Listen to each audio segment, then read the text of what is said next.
आप सभी को, सभी छात्रों को नमस्कार। और जैसा कि आप जानते हैं कि ये अगस्त और सितंबर का जो मंथ होता है, लगभग सभी सीबीएसई स्कूलों में या स्टेट बोर्ड के स्कूलों में, जहाँ तक हमें उम्मीद है कि अगस्त के लास्ट या सितंबर के फर्स्ट वीक तक या 15 सितंबर तक ट्रिग्नोमेट्री चैप्टर स्टार्ट हो जाते हैं। जैसे कि दशहरा दिवाली का एक समय होता है कि इस समय इस सीजन में, वैसे ही टीचर्स भी जो हैं, जितने स्कूल के हैं, जब वो टीचिंग करते हैं तो हमारे आइडिया से ये 15 अगस्त से 15 सितंबर के बीच में लोग ट्रिग्नोमेट्री चैप्टर स्टार्ट हो जाता है, कर देते हैं। और ट्रिग्नोमेट्री चैप्टर जब स्टार्ट होता है त्रिकोणमिति का, तो सबसे बड़ा बच्चों के सामने टास्क होता है कि एंगल्स वैल्यू, ट्रिग्नोमेट्रिक रेशियोज के जो कुछ फिक्स्ड एंगल हैं उनको हम कैसे लर्न करें, सबसे बड़ा टारगेट उनके सामने यही होता है। लोग तरह तरह के हिंट ट्रिक बताते हैं, हिंट्स देते हैं, लेकिन स्टूडेंट क्या करे, वो एक ही तरीका अपनाते हैं रटने वाला।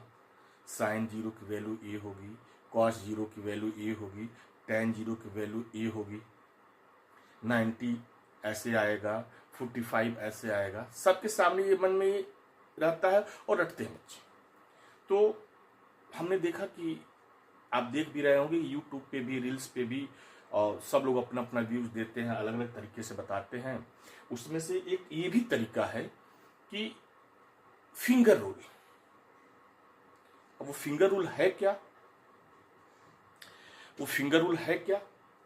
कि आप क्या करिए, आप अपने कोई एक हाथ की हथेली ऐसे कर लीजिए, चाहे इस तरीके से करिए, चाहे इस तरीके से करिए, चाहे थंब को नीचे कर लीजिए, चाहे थंब को नीचे कर लीजिए, थंब को ऐसे नीचे कर लीजिए, इस तरह से कर लीजिए, चाहे इस तरह से कर लीजिए। काउंटिंग नीचे से करेंगे। काउंटिंग जो है फिंगर्स की हम नीचे से करेंगे, काउंटिंग जो है फिंगर्स की वो हम नीचे से करेंगे। अगर ऐसे रखते हैं पाम को तब भी काउंटिंग नीचे से करेंगे, और इस तरह से रखते हैं अपने हथेली के पाम को तो इस तरह से रखेंगे। अब करना क्या होता है कि जो सबसे नीचे वाला फिंगर होती है, चाहे वो आपका थंब आए, चाहे छोटी वाली फिंगर आए, सबसे छोटी वाली फिंगर जिसको पिंकी बोलते हैं या लेडीज फिंगर बोलते हैं आए, उसको हम जीरो एज्यूम कर लेते हैं। उसको हम क्या कर लेते हैं? जीरो एज्यूम कर लेते हैं। जैसे हमने ये फिगर बनाया है, हमने इस तरह से रखा है अपनी हथेली को, तो हमने क्या किया, थंब को जीरो एज्यूम कर लिया। मीन्स हमारा जो थंब है 0 डिग्री को रिप्रेजेंट कर रहा है। उसके जस्ट ऊपर वाले जो इंडेक्स फिंगर है वो 30 डिग्री को रिप्रेजेंट कर रही है, और 45 degree middle finger, 60 degree ring finger, और 90 डिग्री हमारा ये सबसे छोटी जो फिंगर है वो रिप्रेजेंट कर रहा है। ठीक ना? अब इसी पे हम साइन 0, कॉस 0, tan 0 से लेकर साइन 90, कॉस 90 और tan 90 तक की वैल्यू को हम याद करेंगे। एग्जाम में आपको लिखने की जरूरत नहीं है, ट्रिक है। उस ट्रिक को आप अपने माइंड में बैठा लीजिए और बहुत आसानी से ही साइन, कॉस, tan की जो 0 डिग्री से लेकर 90 डिग्री की वैल्यूज है आप लर्न कर लेंगे। और आपको पता है, अगर साइन आपको याद है तो कोसेक आराम से निकाल लेंगे, क्योंकि साइन और कोसेक एक दूसरे के रेसिप्रोकल होते हैं। अगर साइन के बाद कॉस की वैल्यू अगर याद है 0 से 90 डिग्री तक की, तो आप सेक को आसानी से निकाल लेंगे। और अगर tan का पता है तो tan का रेसिप्रोकल कॉट होता है, कॉट का आराम से निकाल लेंगे। और रेसिप्रोकल की मीनिंग क्या होती है साइन, कॉस और tan में, कि जैसे मान लीजिए कि हमने साइन 30 की वैल्यू हमने कहा 1/2 है, तो कोसेक साइन का रेसिप्रोकल होगा, तो कोसेक 30 की वैल्यू उसका उल्टा कर देंगे। जैसे 1/2 है तो उसको 2/1 कर देंगे, और इस तरह से हम सारी वैल्यू याद कर लेंगे। बहुत आसान है एग्जाम के लिए। और स्पेशली हम 9th और 10th के स्टूडेंट्स को बोलेंगे, जो 10th के सिलेबस में है, 10th के स्टूडेंट को बोलेंगे ये याद रखें, क्योंकि आपके एग्जाम में ट्रिग्नोमेट्रिक्स के कम से कम 3 या 5 मार्क्स के क्वेश्चन एंगल बेस्ड आते हैं। एमसीक्यू से लेकर 2 मार्क्स में या तो 3 मार्क्स में। हाँ, ये श्योरिटी में दे दूंगा कि एंगल से रिलेटेड 5 मार्क्स में क्वेश्चन रेयरली ही आता है, क्योंकि 5 मार्क्स में जो ट्रिग्नोमेट्री से आते हैं वो क्वेश्चन जहां तक उम्मीद है कि प्रूफ बेस आते हैं, प्रूफ करना, ये proof that this is equal to that one, proof that this is equal to that one, वो वाले क्वेश्चंस आते हैं। ठीक ना, तो हम स्टार्ट करते हैं टाइम वेस्ट किए हुए। सबसे पहले हम साइन के बारे में देखेंगे, सबसे पहले साइन के बारे में देखेंगे, साइन के बारे में। साइन के लिए हिंट क्या है, जैसे मान लीजिए कि वो थीटा डिग्री है, साइन के लिए हिंट क्या है। अब देखिए ये जो थंब है, इंडेक्स है, मिडिल है, रिंग फिंगर है, और जिसको हम लेडीज फिंगर या पिंकी कहते हैं, देखेंगे तो ऐसे रख लीजिए, हमने यहां पे रख लिया। अब हिंट क्या है साइन के लिए याद करने के लिए, under root below finger, finger below, finger below upon 2। Finger below means क्या होता है कि जो एंगल इसमें से लेंगे, जो एंगल इसमें से मीन्स जिस एंगल को आप कंसीडर करेंगे उसके नीचे just down how many fingers are there, कितनी फिंगर्स हैं उसको यहां रख लेंगे। उसको रखने के बाद सिंप्लीफाई कर देंगे, जो वैल्यू आएगी वही उस पर्टिकुलर एंगल की वैल्यू होगी। जैसे हमें 0 की वैल्यू निकालना है तो यहां पे हम लिखेंगे साइन 0, लिख लिए, अंडर रूट। अब 0 के नीचे कितनी फिंगर से काउंट करिए, कोई फिंगर नहीं, एक भी फिंगर नहीं 0 के नीचे। अगर हम पूछे कि इस थंब ये 0 है, इसके नीचे और कितनी फिंगर, तो आप कहेंगे सर अब इसके नीचे कोई फिंगर नहीं है, तो कितनी फिंगर है 0 अपान 2। अब अंडर रूट 0 की वैल्यू सबको पता है 0 होता है, और 0 को 2 से डिवाइड कर दे, 0 को 2 से डिवाइड कर दे तो 0 आएगा, यानी साइन 0 की जो वैल्यू होगी वो 0 होगी। अब हम बात करते हैं साइन 30 की, साइन 30 की बात की जाए, साइन 30 की अंडर रूट होल अपान 2। अब 30 सी ये 30 है, 30 के नीचे काउंट करिए कितनी फिंगर, केवल थंब है आपका, how many fingers are there 1, तो यहां 1 लिखेंगे, और अंडर रूट 1 की वैल्यू क्या होती है 1 होगी, तो ये साइन 30 की वैल्यू क्या आ जाएगी 1 अपान 2। अब बात की जाए साइन 45 की, साइन 45 की बात की जाए, अंडर रूट साइन 45 की अगर बात की जाए तो अंडर रूट, थोड़ा सा इसको बहुत नीचे ऊपर हो गया है, साइन 45 की वैल्यू बात की जाए, साइन 45 अंडर रूट प्लस बच्चों अंडर रूट 45 मीन्स सॉरी 45 यहां पे है, below finger how many are there 2 are there, यहां पे 2 अपान रूट 2, यानी इसकी वैल्यू का अंडर रूट 2 अपान 2। अगर इसको आप रेशनलाइज करते हैं, क्योंकि ये भी लिख सकते हैं, ये भी सही है, बट इसको रेशनलाइज करके लिख दिया जाए, न्यूमरेटर में कम से कम इंटीजर मिल जाए। तो रेशनलाइज करने का तरीका क्या होता है, जिसको रेशनलाइज करते हैं, अगर 1 डिजिट का नंबर है, सिंगल डिजिट का नंबर है, या सिंगल डिजिट नहीं कर करके तो सिंगल नंबर, सिंगल डिजिट ना कह के ये बोले सिंगल नंबर है, एक टर्म है, सिंगल नंबर भी ना किसी को कंफर्म हो तो सिंगल टर्म हो, केवल एक टर्म हो, उसको रेशनलाइज करने के लिए क्या करते हैं कि उसी नंबर से न्यूमरेटर और डिनोमिनेटर में मल्टीप्लाई कर देते हैं। अब बेटा आप लोग देखो, आप मल्टीप्लाई करोगे स्टूडेंट तो रूट टू 2 बन जाएगा, और ये 2 अपान रूट 2, ये 2 और 2 कैंसिल हो जाएगा, आएगा क्या 1 अपान रूट 2। हमको लग रहा है किसी को कोई डाउट नहीं होगा। ये आपका साइन 0, साइन 30 और साइन 45 की वैल्यू हो गई। अब इसी तरीके से अगर आप चाहते हैं साइन 60 की बात की जाए, अब साइन 60 की बात की जाए, साइन 60 की बात की जाए तो sine 60 finger below how many 3 are there, 3 रख देंगे अपान 2, यानी साइन 60 की वैल्यू क्या आ गई रूट 3 अपान 2।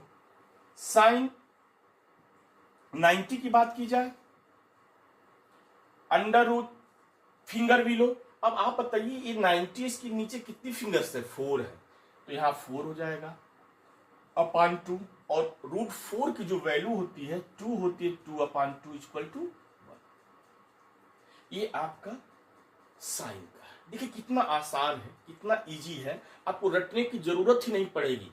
जो आप रटते हो वो आपको रटने की जरूरत ही नहीं है। सिंपल ऐसे आप अपने हैंड के पाम को लीजिए, इस तरह से चाहे ऐसे लीजिए, सिंपल डाउन से याद करना है। बस ये ध्यान देना है कि आपको डाउन से ही, बिलो से ही काउंट करना है। 0 इसको ले लीजिए, इसको 30 ले लीजिए, इसको 45 ले लीजिए, इसको 60 और 90।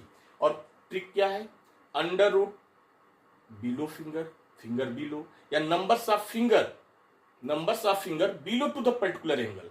यानी जैसे मान लीजिए कि हमने 30 लिया, तो इस 30 के नीचे कितनी उंगलियां हैं, इस अंडर रूट में उसके नंबर को रख देंगे, होल अपान 2, सिंप्लीफाई करेंगे, वैल्यू आ जाएगी। कितना आसान है देखिए। अगर ऐसे ही अगर आप याद करना चाहते हैं कॉस की, कंफर्म हो गया होगा सबको। अब अगर आप ऐसे ही कॉस का याद करना चाहते हैं तो उसके लिए भी एक ट्रिक है। अब देखिए कॉस के लिए जब आपने साइन के लिए फिंगर बिलो लिया तो ट्रिक क्या है कि अगर साइन के लिए फिंगर बिलो लिया तो कॉस के लिए फिंगर एबव ले लो। साइन के लिए अगर फिंगर बिलो आपने लिया तो कॉस के लिए फिंगर एबव ले लो। ध्यान दो बेटा कितना अच्छा था। अगर आपने साइन के लिए फिंगर बिलो लिया तो कॉस का जो ट्रिक है उसमें हम करते क्या है कि cos theta equal to finger above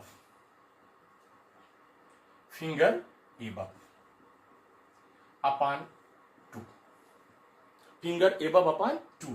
अब देखिए कैसे, कॉस 0 डिग्री का क्या होगा, अंडर रूट। अब इस 0 के ऊपर जो थंब हमारा है इसके ऊपर कितनी उंगलियां हैं, 4 है, यहां 4 लिख देंगे अपान 2। और आपको पता है अंडर रूट 4 की वैल्यू 2 होती तो 2 अपान 2 1 हो जाएगा। अब कॉस 30 की बात की जाए, अंडर रूट 30 यहां आया, finger above, how many are above, 1 2 3, तो 3 अपान 2, नहीं रूट 3 अपान 2 ही हो जाएगी, क्योंकि इसको सिंप्लीफाई करने की कोई जरूरत नहीं है। क्योंकि रूट 3 को सिंप्लीफाई अगर करते भी हैं, रेशनलाइज भी करते हैं, तो नीचे रूट 3 आ जाएगा, 3 कैंसिल होगा नहीं कोई, बल्कि और टिपिकल हो जाएगा, याद करना। अब इसके बाद हम बात की जाए cos 45 की, cos 45, अगर cos 45 की बात की जाए तो under root finger above how many are there, 2 upon 2। और जैसा कि मैं साइन में आपको बताया तो रेशनलाइज करना है, क्योंकि यहाँ पे कुछ एडवांटेज दिख रहा है कि अगर हम रेशनलाइज कर दे रहे हैं रूट 2 को, तो हमें 2 से 2 कैंसिल होकर एक सिंपलेस्ट फॉर्म मिल जाएगा। तो अगर रेशनलाइज कर रहे हैं तो हम अंडर 2 से मल्टीप्लाई कर देंगे न्यूमरेटर में, और अंडर 2 से डिनोमिनेटर में मल्टीप्लाई करेंगे। बेटा आप जब मल्टीप्लाई करोगे तो क्या आएगा, 2 अपान 2 रूट 2, ये 2 से 2 कैंसिल होकर क्या आ जाएगा, 1 अपान रूट 2। जहां तक तो मेरे सबको याद हो गया होगा। अब बात की जाए cos 60 की बात की जाए, cos 60 की बात की जाए तो क्या लिखेंगे, under root finger above, how many are there, 1 upon 2, और अंडर रूट 1 की वैल्यू क्या होती है, 1 अपान 2। नेक्स्ट लास्ट जो है cos 90 की बात की जाए, अंडर रूट फिंगर एबव, उसके ऊपर कितनी उंगलियां हैं, 90 के ऊपर कितनी उंगलियां काउंट करिए तो एक भी नहीं means 0, 0 upon 2 equal to 0 upon 2 means क्या आएगा, 0। देखिए कितना अच्छा तरीका है याद करने का। अब इस तरीके को अगर यूज करेंगे, इस मेथड को यूज करेंगे, तो आपको जो रटने वाली विद्या है, क्योंकि रटने वाली विद्या बहुत देर तक नहीं चलती है, रट के जो नॉलेज आएंगे, ज्ञान लेंगे, वो बहुत देर तक नहीं चलता है, भूल जाता है। अगर समझ के करेंगे तो देखिए कितना आसान तरीका है। इसके बाद अब रहेगी बात tan की। तो tan के लिए समझिए कि tan सारे बच्चों को पता होता है, जितने भी बच्चे हैं पढ़ने वाले 10th में थोड़ा सा भी सीरियस है, उनको ये पता है अगर कुछ भी ना पूछा तो ये बता देते कि सर टेन थीटा जो होता है साइन थीटा अपन कॉस थीटा होता है। टेन थीटा जो होता है साइन थीटा अपन कॉस थीटा होता है। सब लोग बता देते हैं, सब लोग बता देते हैं कि सर टेन थीटा जो होता है साइन थीटा अपन कॉस थीटा होता है। अब टेन थीटा के लिए क्या ट्रिक होता है? तो पहली बात देखो बेटा, हमने यहां लिखा था cos theta under root finger above upon 2, और साइन थीटा का हमने लिखा था under root finger below upon 2।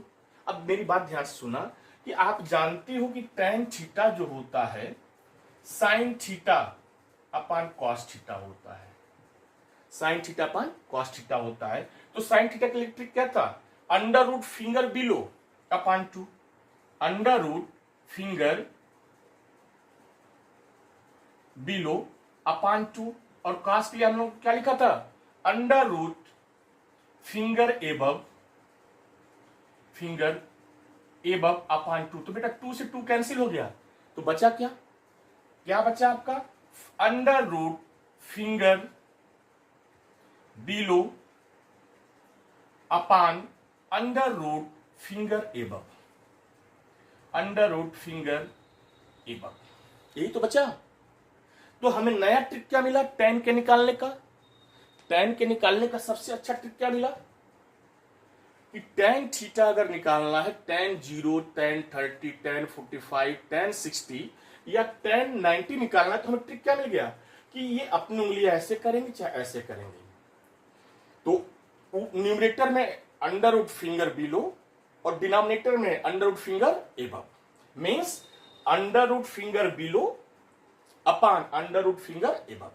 यानी हमें एक अच्छा ट्रिक मिल गया कि टेन का अगर याद करना है, टेन का अगर निकालनी है वैल्यू 0 से लेकर, तो उसको रटने की जरूरत नहीं है। आप सीधे एग्जाम में बैठे हैं, आपको कुछ नहीं करना है, ये ट्रिक याद कर लीजिएगा। ऐसे फिंगर करिएगा और टेन के लिए under root finger below upon under root finger above. जैसे अब फार्मूला क्या बना, ट्रिक क्या मिला आपको? Tan theta is equal to under root finger below upon under root finger above.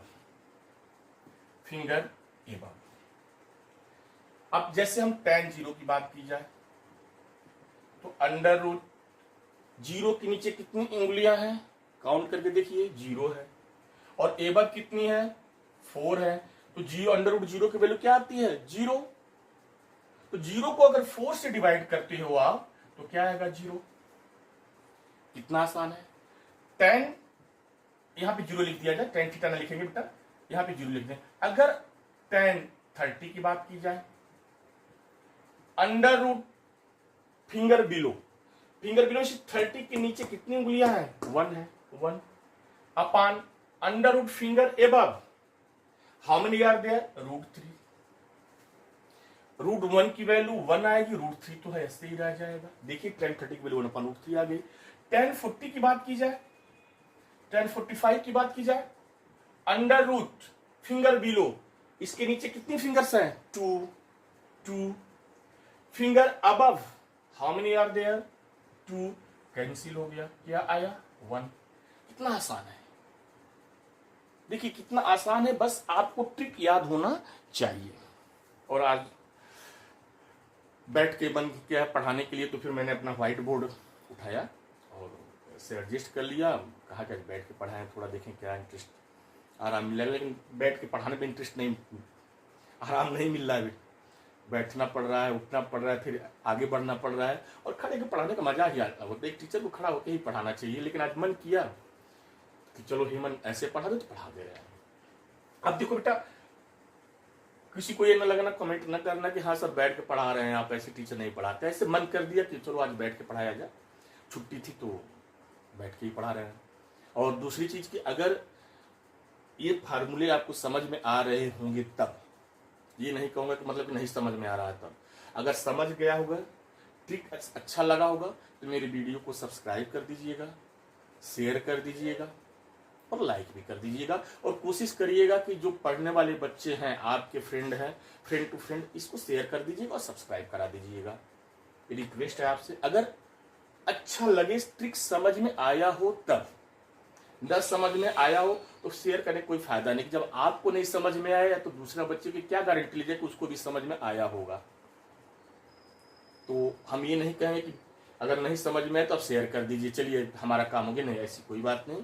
अगर समझ में आ गया हो, अच्छा लगे कि हाँ दूसरे को भी बताने के लिए है, ये बता देंगे, उसका भी फायदा हो तो आप share, you can share it. Now 1060 की बात की जाए, 1060 की बात की जाए तो 1060 अंडर रूट फिंगर बिलो 1 2 3 हो गए, अपान फिंगर अबव कितना है 1। तो √3 को तो हम √3 लिखेंगे, लेकिन √1 की जो वैल्यू होती है वो 1 ही होती है, तो इसलिए हम इसको सिंपली अंडर √3 लिख देंगे।